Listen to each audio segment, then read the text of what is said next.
Se cuenta que en el jardín de San Marcos existe un fantasma que a la hora del alba se pasea por el lado norte. Llega a la puerta de la iglesia donde ora unos minutos y desaparece. Pero en esta ocasión no nos referimos a Pedrito, el sacristán. Esta historia que les presentamos aún en nuestros días persiste su creencia, por lo que muchas personas se rehúsan a atravesar el jardín a altas horas de la noche, ya que el mito se ha venido transmitiendo de padres a hijos. Solamente durante la feria de San Marcos es cuando se ve concurrido por las noches. Por no conocer los fuereños la conseja, y porque los lugareños se sienten acompañados por los cientos de personas que disfrutan de este legendario y romántico lugar, aunque se sabe que un espíritu sale todas las noches y recorre el jardín. Según el profesor Alfonso Montañez, por el año de 1851, llegó a la ciudad de Aguascalientes un grupo numeroso de personas procedentes de Guadalajara. Don Felipe Rey González fue uno de los que llegaron a probar fortuna. Él era familiar de Luis González, uno de los primeros colonos del pueblo, como se llamó por mucho tiempo al barrio de San Marcos. Y por tener un pariente, pensó que le sería más fácil establecerse en el lugar. Se inició con una pequeña tienda durante la feria y como tuvo éxito, no dudó en comerciar en abarrotes y radicar por una temporada en esta villa. Como en todo negocio, al principio le fue difícil, pero poco a poco se fue dando a conocer y ya había reunido 8,000 pesos, que sumado a su capital le daban 40,000. Pensó en vivir definitivamente en Aguascalientes.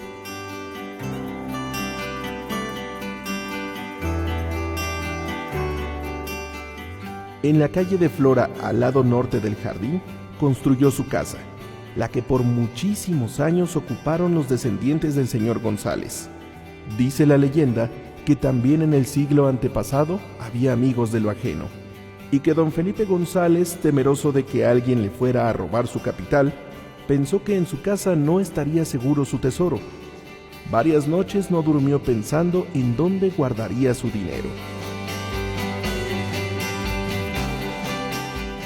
No lo comentó ni con su mujer por el miedo que ésta tuviera alguna indiscreción con alguien, y pensó que el lugar más seguro sería el jardín de San Marcos. Nadie iba a pensar que en ese lugar se enterrara un tesoro, y mucho menos iban a escarbar para buscar dinero. Al pie de un gran fresno, entre un gran bosque de rosales, en el ángulo norte y oriente del jardín, una noche oscura, alusado únicamente por una vela de cebo, la que se le apagaba a cada instante por el aire, don Felipe enterró una caja de lámina y madera de buen tamaño, en donde había depositado su tesoro.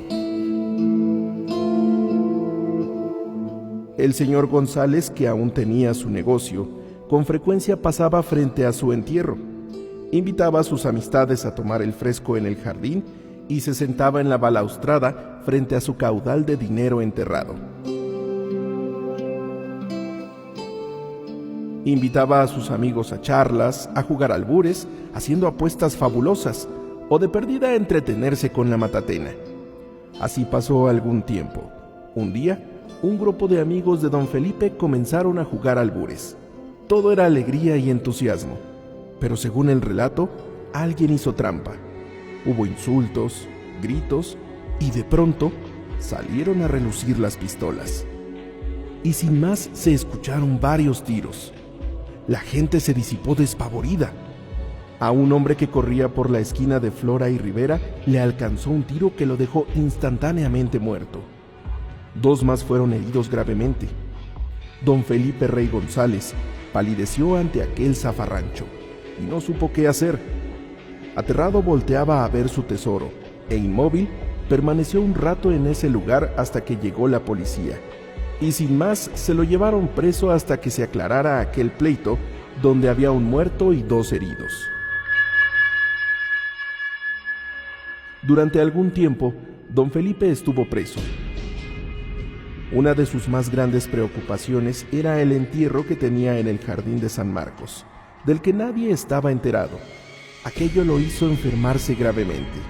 tenía una pena moral que nadie conocía y que lo estaba acercando a la tumba. El señor González se encomendó a la Virgen del pueblito.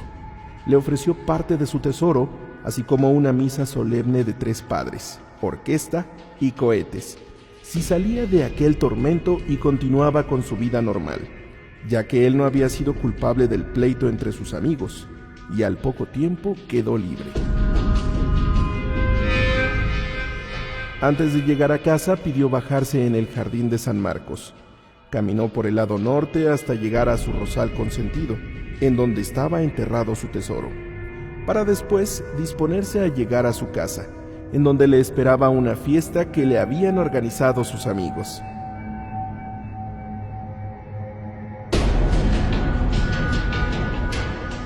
Al pasar los días de euforia, tranquilidad y alegría, don Felipe continuó en su vida cotidiana. Hablaba de lo bien que le hacía caminar por el jardín, sentarse en la balaustrada a recibir el fresco y escuchar el trino de los pájaros.